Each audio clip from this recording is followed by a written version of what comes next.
Om Tat Sat.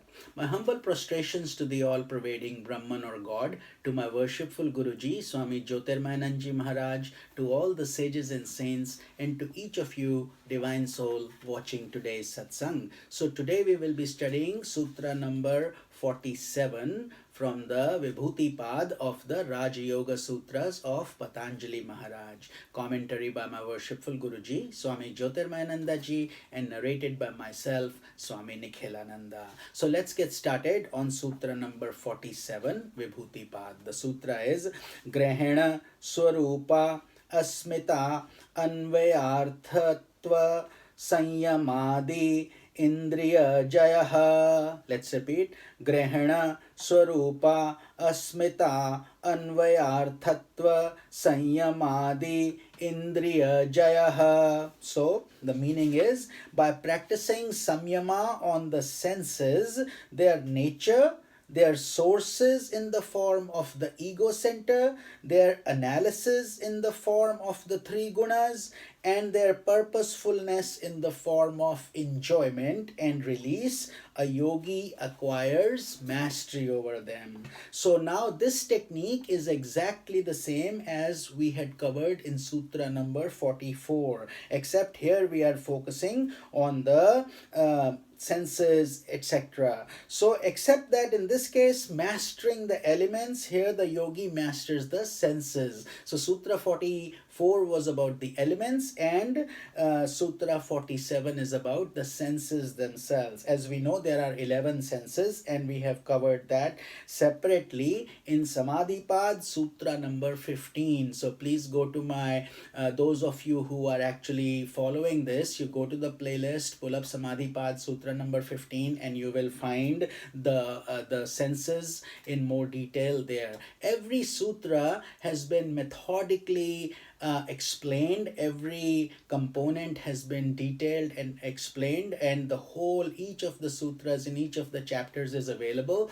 So for those of you serious aspirants who want to enjoy the whole Raja Yoga Sutras of Patanjali, and some of you are really doing it very well and asking me questions and giving me comments as well, so greatly appreciated, and I hope you are finding this study very helpful to your daily sadhana. But in this case, Sutra 47, Patanjali Maharaj saying is that those 5 elements are at play again, except in this case they are about the senses. So again, from the gross to the subtle, that's what we had covered in Sutra number 44. Of the Vibhuti Pad. But Grahana, or the gross form of the senses, the initial gross form of the senses, this is the state of the 11 total senses we have. We have 5 senses of 5 organs of action, 5 organs of perception, and 1 mind. So a total of 11. And like I said, please see Sutra 15 in the Samadhi Pad for more detail. While they are in contact with the objects, so there are all these total of 11, because the mind has to. Without the mind, none of the senses can work. In other words, this is the grossest state of the indriyas, the most gross or the most physical aspect. Then comes the basic nature. This refers to the senses or indriyas as they exist in themselves without objects. Here they belong to the plane of the subtle elements themselves, like the eye by itself, or the vision, hearing, speaking, hands, all these different parts, they by themselves are there. When we need something, then all these senses come into action. But by their basic nature, these are the 11 senses. Then third is asmita, or the ego principle. This is the subtle form, asmita. And remember, this is also one of the klesha, avidya, asmita, raga, dvesha, abhinivesh, klesha. Asmita is called the ego principle, which gives us the feeling of I am. That makes us different from others. In other words, that's what it is. The indriyas arise from the ego principle, the source of the indriyas, which is the next plane to be recognized.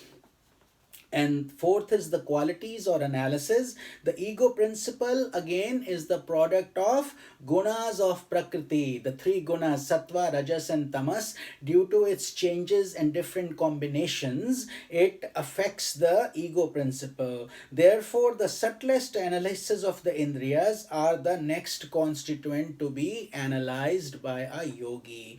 And finally, the purposefulness. Here, the same meaning is unfolded as we had done of the elements in Sutra 44. The indriyas give way from bhoga instead of sense enjoyments, which the indriyas or the senses are used to do, running towards the objects of the world and then trying to constantly experience pleasure and pain through contact with the objects. Here, the focus then shifts from, for a yogi, the focus shifts from the worldly process to apavarga, or going to the cosmic consciousness process, and then the way is shown to the yogi through that. The powers that are acquired by yogi due to the mastery of these indriyas will be discussed in sutra number 48, which we will cover tomorrow. This is Swami Nikhilananda. Om Tat Sat.